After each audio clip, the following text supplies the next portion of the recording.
Powered by Go-Goat Sports in partnership with TSN, it is episode 42, season 4 of the Ray and Dregs Hockey Podcast, presented by our title sponsor, Canadian Club Whiskey. And the intensity right before hour is starting to build around the National Hockey League. There's been some trades. We'll talk about the Leafs and the St. Louis Blues making the O'Reilly-Ochari trade, which clearly makes Toronto better, but we'll get your opinion on how much better coming up shortly. Look, we got to talk about the outdoor game in Raleigh. Like that, I'm mostly critical, as we talked about on the podcast last Thursday. Mostly critical because if you're not there, it feels like just another spectacle, another outdoor game, no different than any other that we've either attended or we've watched from the comfort of home. This one was different, Ray. You could feel it like through the TV screen. I'm like, first time in a long time I went, you know what? I kind of wish I was there. Was it that electric on site? Unbelievable. It is. It was. So in between the arena and the football stadium is like 1,100 feet, 1,100 yards. Sorry. And so it's like, it's right there. In between are these massive parking lots that they use for both the hockey and the college football, the NC State.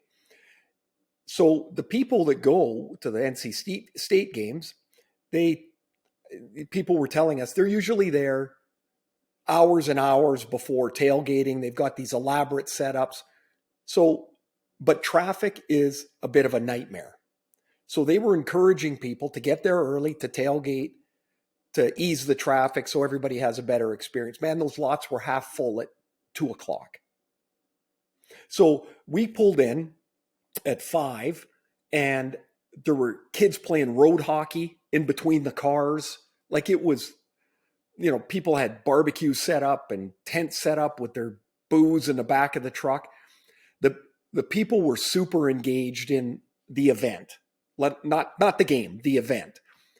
So then we have, you get hooked up into what you're doing. I don't know a lot of the extras that are going to happen.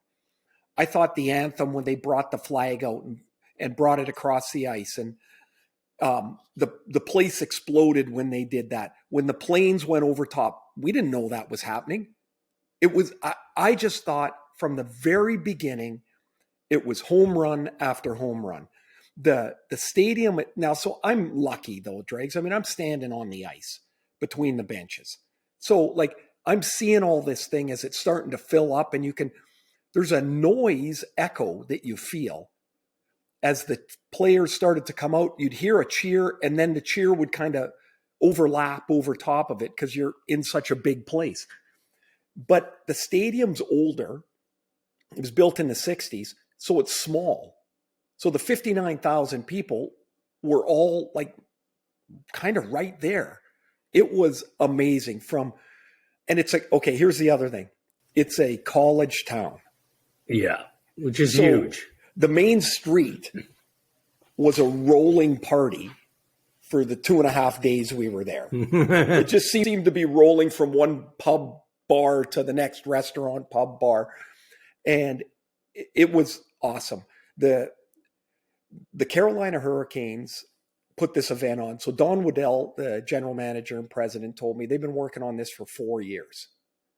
And it got delayed because of the pandemic. And then remember, they went to Lake Tahoe when they had no fans and put that really cool thing on. But so they've had plenty of time to tweak it, and they didn't miss. The college band was there.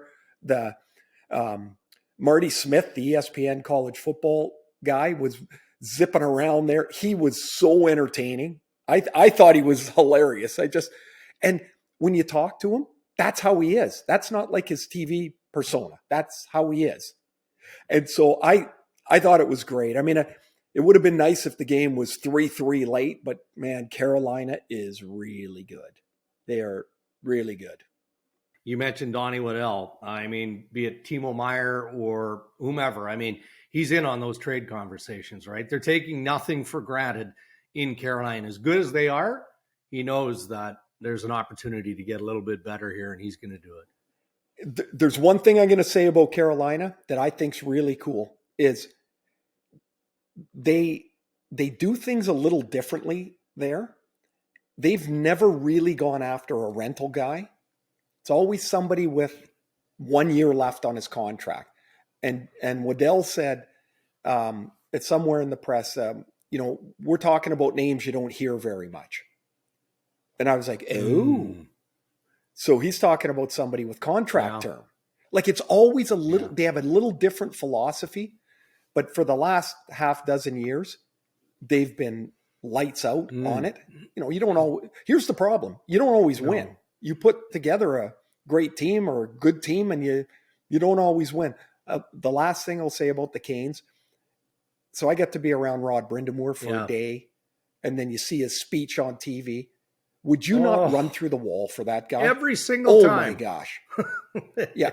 It's not an act. No. It's not an act. We were talking about at the All-Star game, he flew there from Dallas because he flew to Dallas to watch his son play. And then he flew to Florida. I go, how'd the kids play? Oh, they didn't have any energy. And he was it was like he was coaching his team, but it was just his kids' game that he went to watch. And so he's all engaged in all of it. And he's an amazing representative of the Hurricanes. Yeah. And look, I think you and I are on the same page here in people ask, well, who's your team? Who do you cheer for? We don't cheer for teams, but we do cheer for individuals, right? Because there are lots of good people in the National Hockey League, around the rink, in management. The janitor doesn't matter to me. So when I think of Rod Brind'Amour, man, number one, we'd like to see him in the Hall of Fame, obviously. And then number two, I'd like to see him celebrate as head coach in the Stanley Cup Championship at some point, whether it's this year moving forward. All right, Ray. Headlines again this year presented by our good pals at Boston Pizza. And where do you want to start? You want to start with the good? Let's start with the good. And then we'll, when I was thinking start with good or bad would be the Cale Makar situation and the health issue. We'll get to that in a moment. So Patrick Kane scoring goals like vintage Patrick Kane of late. But there's endless concern over his hip issue, whatever that is. He seems to want to downplay it, as he should. But look, I have a lot of conversations daily in the trade circles, right? And that concern is legit from a team that would consider Patrick Kane as an ad. Now, Patrick Kane is going to have a lot to say about that because it's not like he's putting a list of 5 or 10 teams together here. It's going to be one or two, and it might just be one. And Larry Brooks in the New York Post acknowledging reconnecting Patrick Kane to the New York Rangers even after the Tarasenko trade. So do you take a chance if you're the general manager based on what you've seen of late, or is the asking price ultimately going to determine how significant that chance is? So you're assuming that my team is one of the teams he said he'd come to. Okay. Yes. Because remember last year, Florida decided they needed Claude Giroux, and Giroux basically said, I'm only going to Florida. Yeah. So you can knock the Flyers for not getting enough for Claude Giroux, but that was it. There was nowhere else to play off each other. If you can get two teams involved, it's way better for the Blackhawks, of course. Right. But if Kane says, I'm only going there, whatever there is, then you got an issue. I would say he fits, in my vision, he fits better with certain teams than others. Mm-hmm. When I think of him with the Rangers, it almost feels like they would have too much of the same thing. Yeah. That's my feel there. Without Tarasenko, who's not like Kane, but is in that top 6, he's a left shot right wing, I would say yes. But since they've already made that trade, I say no. In Carolina, which is another team, that I hear around the periphery, they need a scorer. Yeah. They have enough guys that create chances. They don't have enough guys that finish them. So I would say no. Dallas, yes. And so but if that's one of the teams, then you look and go, what do they have? Dallas has a loaded prospect pool. Jim Nill said earlier in the year, he thought they had 4 guys that would probably be in the NHL, except they got no room. Right. So that one seems feasible to me. I would be really worried about the next 3 months health-wise, though, because me too. I'm only going on what I hear and what everybody's talked about, and that's, he's not 100% healthy. He's not 90% healthy. Yeah. So that's a big risk. Okay, speaking of health, we'll talk about a couple of players. Start with Cale Makar, since I teased it. Out again in concussion protocol with the Colorado Avalanche. And, anytime you have a player, doesn't matter the stature of the player. In this case, you've got an elite superstar defenseman in Cale Makar. Anytime you hear that concussion protocol, concussion concern, all of that, obviously it's concerning. And, now there's some uncertainty as to when he's coming back. They're hoping for the best, but they're also rightly super sensitive in how they're managing his situation, given the fact that he came back, on Friday? Yeah, played played in that game. Played right? 21 minutes on Friday, had missed the previous 4, didn't play Saturday against Edmonton. Now he's back in protocol today. So likely played the 21 minutes, came the next day to the rink and went, nope, don't feel good. Yeah. And so, Colorado's been through this with Bo Byram over the last couple of years. And now you've got Makar. Caution is, of course, the only way through it. But that gets you back to, the original and initial injury, which was off the Jeff Carter hit. And, I know the league's perspective is, it's a play that happened in the game that went bad, right? The way around that is that you legislate head contact as a penalty. Yeah.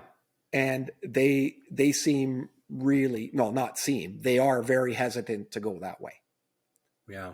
Always have been. Always, for sure. And I don't know if there was a penalty, would Jeff Carter have made that play? Would he have made it differently? I don't know. But he's thinking about it though, right? He's thinking about it. I think we can even say that players adjust their behavior almost subconsciously. Right. Because that's there. Remember how many checks to the numbers there were before? Yeah. Well, now there's virtually none. There are some, but there's virtually none because players have adjusted how they think. I lean towards that than just keeping status quo. Islanders and the Florida Panthers are in the playoff mix as we record this episode at the expense of the Washington Capitals and the Pittsburgh Penguins. Now, Matt Barzal is out long-term for the New York Islanders. Can the Islanders lock down a spot here?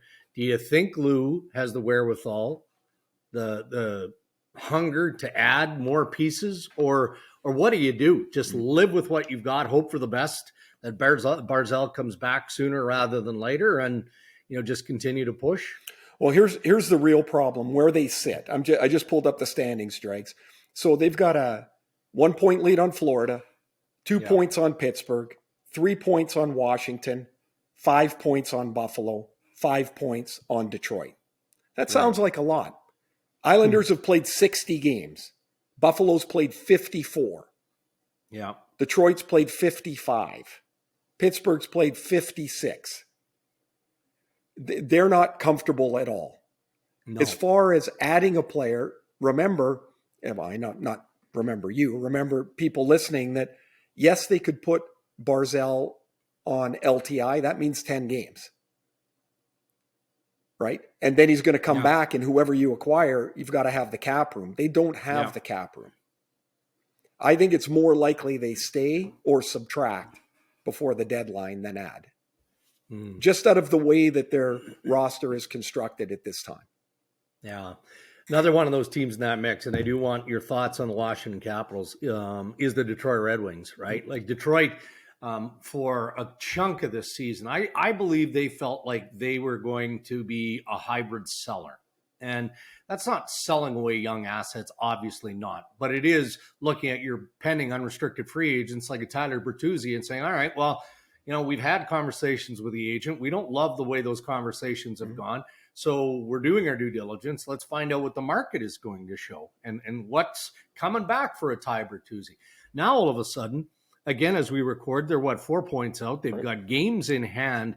And I believe the mindset has changed there, right? It's that, okay, let's allow this group the opportunity to fight and try and nail down a playoff spot. And I got all the time in the world for that approach.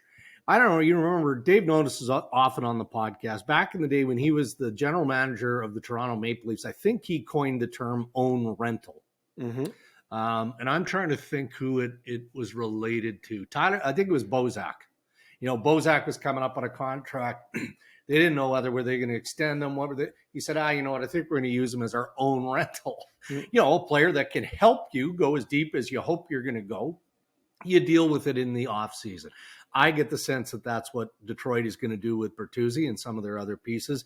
So if you're Brian McClellan now in Washington, and you look at that blue line, Ray, you've got Orlov, you've got how many guys who are on expiring contracts? All of them, Dregs, all 6 that played the other night. The only one that they have there was John Carlson, who of course is injured. But all 6 in the game, expiring contracts. I don't think that Brian is shopping those pieces yet because, again, the Caps are in a precarious spot there. But you've got to listen. I mean, it makes no sense. It's no different than going into a draft with 11, 12 draft picks in a year. Mm-hmm. You're not signing all of those players, right? So move some of those assets. So I'd be surprised McClellan doesn't try and move 1 or 2 of those players. Well, the 2 names that jump for me right away on that blue line are Dmitry Orlov and Nick Jensen. I think they're both in the 4-5 realm of where they would be on a team. They both do different things. Jensen has virtually no offense to his game, but a really good skater, makes a good first pass. Like he's a defender, penalty killer. Orlov's got a little more, although I don't really know how much offense there is, but kind of they're not that dissimilar other than their left and right shots. Washington's got 2 things going at the same time here. And I'm going to compare them to the Detroit Red Wings when Detroit was nearing the end of their 25-year straight run in the playoffs. The Caps have been in the playoffs 15 of the last 16 years. That's almost beating the system, right? It's almost beating the salary cap that you can get in that many times. I think they're 8 in a row that they've been in. Haven't won a series, though, since 2018 when they won the Stanley Cup. Yeah. The problem is they're not going to go and blow everybody out of there because they've got Ovechkin. That's not going to happen. Right.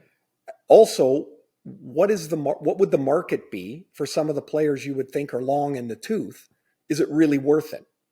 Mm-hmm. But I don't see any way the Caps don't look to the future more so than trying to muddle around for a playoff spot right now. They've done a really kind of impressive job just being in this spot, given the number of injuries they've had, going back to Connor Brown. You remember Connor Brown? He blew out his ACL in like the first couple of weeks of the season. And then it was, Tom Wilson wasn't back. So there's 2 of their top 3 right wingers out. Then Carl Hagelin hasn't played. It's Nick Backstrom has only played like 10 or 12 games. Carlson's been out since December. It's been a health mess for them. It has been. There's so much going on that it kind of feels like we buried the lead, but we didn't, right? Because, Leafs fans have had a couple of games and a handful of days here to, go through the Ryan O'Reilly trade with Noel Acciari coming to the Toronto Maple Leafs. The Maple Leafs stepping up in a big way. I mean, the messaging that I took from Kyle Dubas, giving up the assets that he did to acquire those 2 pieces from the Blues, is I am all in. Now, we're going to find out what that means between now and March 3rd, because if you're all in, then, if you've got an area that you're not satisfied with, well, you've got to try and address that area of need, and he still has time to do that. How surprised were you that Toronto ended up getting both these guys, and do these 2 players, O'Reilly, Acciari, make the Maple Leafs a stronger contender than they were clearly before the trade happened? I like the trade. I think they are a stronger contender. They address 2 needs at once. I'll start with Acciari first because he's the secondary piece, of course, but he's got 10 goals. I think he's got 11 now. He plays downhill most of the time. He doesn't handle the puck really well. He's a fourth line guy who is on the body. He's aggressive. He's a ferocious competitor. He hits, kills penalties. Like it's a really defined role that I think this is. Coaches love him. This is a good fit. O'Reilly is, in a sense, he's a lowercase Patrice Bergeron. You know, he's not fast. He's, you know, he'll use his body, but he plays with his head. He's in the right place 99% of the time. He's good on draws. He can play in a secondary role although Bergeron never plays in a secondary role, but O'Reilly can play in a secondary role with no ego. He's thrilled to come to Toronto. So if they need him on the wing or they're going to play him in the middle, going to play him up the lineup, down the lineup, it really won't particularly matter. I think, sure, I wish he was a step quicker or a half a step quicker, but he's not. But he doesn't need it because he's always in the right spot. I think this is a really good trade for Toronto. The crazy part about this, Dregs, yes, it makes them a better contender, but do you look at them and go, oh yeah, they're going to beat Tampa for sure now? Right. No, you don't. Their division's murder. And if they get through Tampa, great. Then they got Boston 99% waiting for them. Like this is a really tough road for them. And the story will be told in April, early April and into May. Yeah. And if it doesn't work, to me, this isn't a trade you look back at and go, yeah, he should have never done that. Right. I think it's the right trade at the right time. Two things concern me. One is you've basically got one goalie because I don't know where Matt Murray is or where on his recovery. Can you count on him as a backup? I don't know. You know, I don't know. I think they need another defenseman. Yeah, I agree. There's just somebody that's a little more stout that has, I'll give you a name that's not a tradable player, but is Derek Forbort in Boston. He's just like Forbort fits on that third pair in Boston. He kills penalties. He's big. He's hard to play against. He's always in the way. That's the type of defenseman I'm thinking of in Toronto. Like I think it's a real need for them, not a want, but a need. But here's the other thing about O'Reilly, I will say. Him coming in is different than some of the players they've brought in the past because the Leafs are better right now. Yeah. And that's because their younger players are not younger players anymore. They're in the primes of their career. They're more experienced. They got a better idea. I think this was a good deal for the Leafs. So does he stay as second line center with Tavares on the wing, or do you slide JT back to second line center and O'Reilly then becomes your third center? It can be anything. And that what an advantage for Sheldon Keefe to have options, right? Like there's, Jay Woodcroft in Edmonton doesn't have to play McDavid and Draisaitl together or apart. He can do whatever is right on that night or what feels right on that night. So the options, the versatility that Sheldon Keefe will have in his lineup is such that he's not had before. Let's wrap up the headlines, hopefully with a chuckle. I found it amusing. Edmonton, Seattle, and Detroit acknowledged in this tweet, the suggestion was made that the National Hockey will award the 2025 All-Star Weekend to either Edmonton, Seattle, or Detroit. And Brad Marchand on Twitter replied and basically said, that's great.